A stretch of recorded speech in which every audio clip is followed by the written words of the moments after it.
اس کے بعد ملکہ بہت ہی ادب اور احترام سے بادشاہ سلامت کو شربت پیش کرتی ہے۔ ملکہ اب قصہ سنانا شروع کر دیتی ہے کہ ایک تاجر تھا، اس کی ایک بیوی تھی اور ایک جوان بیٹی تھی، 3 چھوٹے بیٹے تھے۔ وہ تجارت کرتا تھا، اس نے اپنی بیٹی کی شادی بھی کرنی تھی۔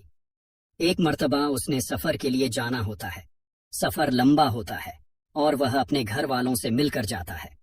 جاتے ہوئے بیٹی کھجور دیتی ہے کہ بابا سفر لمبا ہے، بھوک لگے تو راستے میں کھا لینا۔ وہ کھجور ساتھ لے کر وہ تجارت کے لیے راستے میں نکل پڑتا ہے۔ چلتے چلتے آخر تھک جاتے ہیں اور راستے میں اس کو ایک حوض نظر آتا ہے۔ پانی والا حوض کافی نیچے ہوتا ہے اور وہ اونچائی کے راستے سے گزر رہے ہوتے ہیں۔ وہ وہاں سے سفر طے کر کے نیچے آتا ہے، یہ سوچ کر کہ یہاں بیٹھ کر کھجور کھا لوں گا اور پانی بھی پی لوں گا۔ وہاں وہ بیٹھ کر کھجور کھا رہا ہوتا ہے اور کھجوروں کی گٹھلیوں کو پانی میں پھینک رہا ہوتا ہے، اور اب جو سفید پانی ہوتا ہے اور اچانک سرخ ہو جاتا ہے، اور اچانک حوض کے اندر سے ایک بہت بڑا جن نمودار ہو جاتا ہے۔ اس جن کے ہاتھ میں بہت بڑی تلوار ہوتی ہے۔ وہ تاجر بیچارہ جن کو دیکھ کر پریشان ہو جاتا ہے اور کانپنے لگ جاتا ہے۔ جن اس تاجر سے کہتا ہے کہ میں تمہیں ابھی قتل کر ڈالوں گا، مرنے کے لیے تیار ہو جاؤ۔ وہ تاجر کہتا ہے کہ میرا قصور کیا ہے، میں نے کیا کیا ہے؟ جن بولا، اے آدم ذات، تم نے کھجور کھا کر گٹھلی حوض میں پھینک دی ہے، جو میرے چھوٹے معصوم بچے کی حلق میں جا کر پھنس گئی ہے اور وہ مر گیا ہے۔ تاجر بولا، لیکن مجھے تو آپ کا بیٹا نظر ہی نہیں آیا۔ جن غصے سے بولا کہ ہم جن آدم ذات کو نظر نہیں آتے۔ تاجر بیچارہ روتا ہوا کانپتا ہوا بولا کہ اس میں اب میرا کیا قصور ہے؟ جن بولا کہ تجھ پر احتیاط تو لازم تھی، اب اپنی جان بچانے کے بہانے نہ ڈھونڈ۔ وہ بولا کہ اگر یہ میرا گناہ ہے تو نادانی میں ہوا ہے۔ جن بولا، نادانی میں ہو یا جانتے ہوئے گناہ گناہ ہوتا ہے، مجھے اپنے بیٹے کا قصاص چاہیے، خون کا بدلہ، خون یہی انصاف ہے۔ تاجر بیچارہ مجبور ہو کر بولا ڈرتا ہوا کہ اگر مجھے مارنے سے تیرا بدلہ پورا ہو جائے گا تو مجھے منظور ہے۔ تاجر بولا کہ میری ایک شرط ہے۔ جن بولا کہ وہ کیا؟ تاجر بولا کہ مرنے کے بعد قبر کی مٹی کا بوجھ تو اٹھا سکتا ہوں، لیکن لوگوں کا میں نے قرض دینا ہے، وہ بوجھ میں نہیں اٹھا سکتا۔ وہ دیکھو، ان میں لوگوں کا سامان اور امانت ہے جو میں نے لوگوں کو پہنچانی ہے، اور میری ایک جوان بیٹی ہے جس کی میں نے شادی بھی کرنی ہے۔ مجھے یہ قرض ادا کرنے کا وقت دے دو تاکہ میں تمہارے بدلے کے قابل بن سکوں اور تم اپنا بدلہ لے سکو۔ جن بولا، جان بچانے کا اچھا بہانہ ہے۔ تاجر بولا، تو ٹھیک ہے، تو مجھے ابھی قتل کر دے، میں روز قیامت کے دن تیرا گریبان پکڑ لوں گا۔ ملکہ یہ قصہ سنا رہی ہوتی ہے اور صبح فجر کی اذان ہونے لگ جاتی ہے۔ ملکہ خاموش ہو جاتی ہے۔ بادشاہ سلامت بولتے ہیں کہ قصہ سنانا بند کیوں کر دیا؟ اب مجھے بتاؤ کہ جن نے تاجر کو مار دیا؟ تو ملکہ بولی کہ رات ختم تو بات ختم، اب اذان ہو چکی ہے اور میرے مرنے کا وقت ہو چکا ہے۔ بادشاہ بولا، لیکن مجھے اتنا تو بتاؤ کہ جن نے اس تاجر کو مارا یا چھوڑ دیا؟ ملکہ بولی کہ کہانی بہت طویل ہے، اس کو بیان کرنے کے لیے وقت کی ضرورت ہے، اور اب وقت ختم ہو چکا ہے۔ تو بادشاہ بولا کہ ہم وقت کو روک لیں گے۔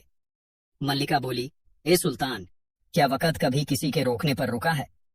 بادشاہ بولا کہ ہم تمہیں 1 رات کی زندگی اور عطا کرتے ہیں، اب تم قصہ سناؤ۔ ملکہ بولی، نہیں، میرے سرتاج قصے تو راتوں کو سنائے جاتے ہیں، اور اب تو اذان ہو چکی ہے، عبادت کا وقت ہو چکا ہے، اور آپ کو اپنے شاہی فرائض بھی انجام دینے ہوں گے۔ بادشاہ بولا کہ ٹھیک ہے، تمہیں 1 دن اور 1 رات کی زندگی اور بخش دی۔ اب ملکہ وضو کرتی ہے اور نماز ادا کرتی ہے۔ بادشاہ دیکھ رہا ہوتا ہے کہ اتنی لڑکیاں میرے پاس آئی ہیں، سب کے چہرے پر خوف ہوتا تھا، اس کے چہرے پر خوف کیوں نہیں ہے؟ یہ ڈر کیوں نہیں رہی؟ مجھے قصہ تو ایسے سنا رہی ہے جیسے اس نے زندگی بھر میرے ساتھ رہنا ہے۔ خیر، اس کا قصہ مجھے بہت دلچسپ لگا ہے۔ بادشاہ ملکہ کو دیکھ رہا ہوتا ہے اور اس کے بارے میں سوچ رہا ہوتا ہے۔ بادشاہ کی نظریں اچانک اس کی بیوی کی تصویر پر پڑ جاتی ہیں، اور بادشاہ پھر سے طیش میں آ جاتا ہے، کمرے سے باہر چلا جاتا ہے اور دن بھر کے تمام کام کرتا ہے۔ ادھر ملکہ خدا سے دعا کرتی ہے کہ اے میرے خدایا، اے میرے اللہ، تو میرے سرتاج کو ہدایت دے کہ یہ لوگوں کی بیٹیوں کے قتل عام نہ کریں۔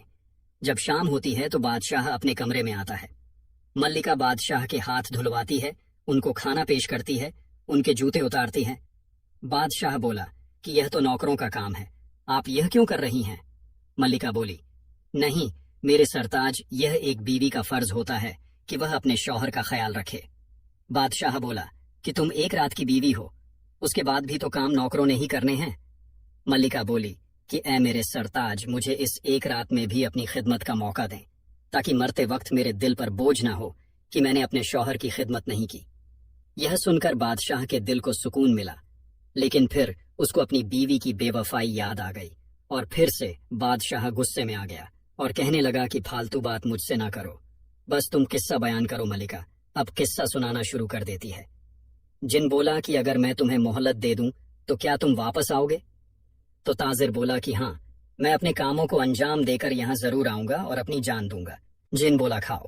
اللہ کی قسم، تو تاجر بولتا ہے کہ میں اللہ کی قسم کھا کر کہتا ہوں کہ میں اپنے کاموں کو انجام دے کر یہاں ضرور آؤں گا۔ جن بولا کہ ٹھیک ہے، میں تمہیں 40 دن کی مہلت دیتا ہوں، اور 40ویں دن بعد یہاں تم نے خود آنا ہے اپنی جان دینے۔ اس کے بعد تاجر لوگوں کا سامان لوگوں تک پہنچا کے اپنے گھر 10 دنوں بعد لوٹتا ہے۔ تاجر کے بچے اپنے باپ کو 10 دن بعد گھر آتا دیکھ کر خوش ہو جاتے ہیں، اور بیوی کے چہرے پر رونق آ جاتی ہے۔ بیوی بولی کہ اے میرے سرتاج، آپ تھک گئے ہوں گے، میں آپ کے لیے کھانا لگاتی ہوں، اس کے بعد میں شکرانے کے نفل ادا کرتی ہوں کہ آپ خیریت سے گھر واپس آ گئے ہیں۔ یہ سن کر اس تاجر کا دل رو رہا تھا کہ جب ہمیشہ کے لیے جاؤں گا تو میرے بیوی بچوں کا کیا ہوگا۔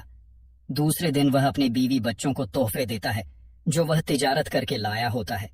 بیوی بولی کہ اے میرے سرتاج، مجھے گہنوں کی ضرورت نہیں، میرے گہنے تو آپ ہیں، میری جھومر آپ ہیں، میرا لباس آپ ہیں، بس آپ میرے ساتھ رہیے، مجھے اور کچھ نہیں چاہیے۔ یہ سن کر اس تاجر کی آنکھوں میں آنسو آ جاتے ہیں۔ اس تاجر نے کاغذ پر لکھے ہوتے ہیں اپنی زندگی کے دن، اور اس کاغذ کو جیب میں ڈالا ہوتا ہے۔ ہر روز دیکھتا ہے کہ اس کی زندگی کا ایک دن کم ہو جاتا ہے۔ آخرکار وہ اپنی بیٹی کی شادی کر دیتا ہے، اور اس کی بیٹی رخصت ہو کر خیریت سے اپنے سسرال چلی جاتی ہے۔ اب اس تاجر کی موت کا وقت بہت قریب آ گیا تھا۔ اس کو اپنے گھر والوں سے جدائی کا دکھ اندر سے کھوکھلا کر رہا تھا۔ اس کو اپنے چھوٹے چھوٹے بچے اور بیوی کی سوچ آ رہی تھی کہ میرے بغیر یہ کہاں جائیں گے، ان کا کیا ہوگا۔ اس کی بیوی کو کچھ نہیں پتا تھا، اور وہ بے خبر سو رہی تھی، اور تاجر کو نیند نہیں آ رہی تھی۔ تاجر اپنی بیوی کو اٹھاتا ہے تو بیوی اٹھ کر بولی کہ آپ کے چہرے پر اتنا پسینہ کیوں آیا ہے؟ تاجر بولا کہ یہ پسینہ موت کے خوف سے آیا ہے، ذرا مجھے شیشہ لا کر دو، میں اپنا چہرہ دیکھوں کہ موت کا خوف کیسا ہوتا ہے۔ بیوی بولی کہ آپ ایسی منحوس باتیں کیوں کر رہے ہو؟ اللہ کا شکر ادا کریں، اللہ پاک نے ہمیں عزت دی ہے اور محنت کی دولت دی ہے۔ اس کے بعد وہ تاجر روتا ہوا اپنی بیوی کو پوری بات بتاتا ہے کہ اس کے ساتھ کیا ہوا تھا۔ یہ سن کر بیوی کا کلیجہ منہ کو آ جاتا ہے، اور وہ بیوی تڑپ کر رہ جاتی ہے۔ بیوی جب پورا قصہ سنتی ہے تو کہتی ہے کہ مجھے بھی ساتھ لے چلے، آپ کی جگہ پر میں قتل ہو جاؤں گی، اس طرح اس جن کو بھی ٹھنڈک مل جائے گی۔ تاجر بولا کہ نہیں، جب بچوں کی ماں مر جاتی ہے تو بچے یتیم ہو جاتے ہیں، میرے جانے کے بعد تم بچوں کا خیال رکھنا۔ تاجر روتا ہوا بولا کہ اگر میرا مال دولت جمع کیا ہوا ختم ہو جائے، یا کوئی آسمانی آفت آ جائے اور تمہارے پاس کوئی چارہ اور نہ ہو، تو میں تمہیں اجازت دیتا ہوں کہ تم دوسری شادی کر لینا۔ بیوی بولی کہ یہ سننے کے لیے میں زندہ ہوں، اے کاش کہ مجھے آپ کے قدموں میں موت آ جائے۔ بیوی رو کر بولی، وفادار بیوی کا ایک ہی شوہر ہوتا ہے، اللہ نے عورت کو ماں کے رتبے سے نوازا ہے، اور عورت سے ہی ولیوں کو، نبیوں کو، پیغمبر کو پیدا کیا ہے، مگر اکثر یہ اپنے شوہر اور بچوں کی محبت میں ٹوٹ کر شیشے کی طرح بکھر جاتی ہیں۔ تاجر بولا کہ اے میری وفادار بیوی، اب خدا کی رضا میں راضی ہو جاؤ، اب صبر کے سوا اور کوئی چارہ نہیں۔ بیوی روتی ہوئی سسکیاں لیتی ہوئی بولی کہ آپ کے جانے کے بعد اگر برے حالات آ گئے تو میں محنت کر لوں گی، لوگوں کے گھر میں کام کر لوں گی، برتن دھو لوں گی، کپڑے دھو لوں گی، مانگ کر کھا لوں گی، لیکن اے میرے سرتاج، کبھی دوسری شادی نہیں کروں گی۔ میری خوشیاں آپ ہیں، میری رونق آپ ہیں، میری سانسیں آپ سے جڑی ہیں۔ یہ کہہ کر وہ اپنے شوہر کے سینے سے لگ کے روتی ہے۔ اب وہ دونوں آخری بار ایک دوسرے کو دیکھ کر خوب روتے ہیں۔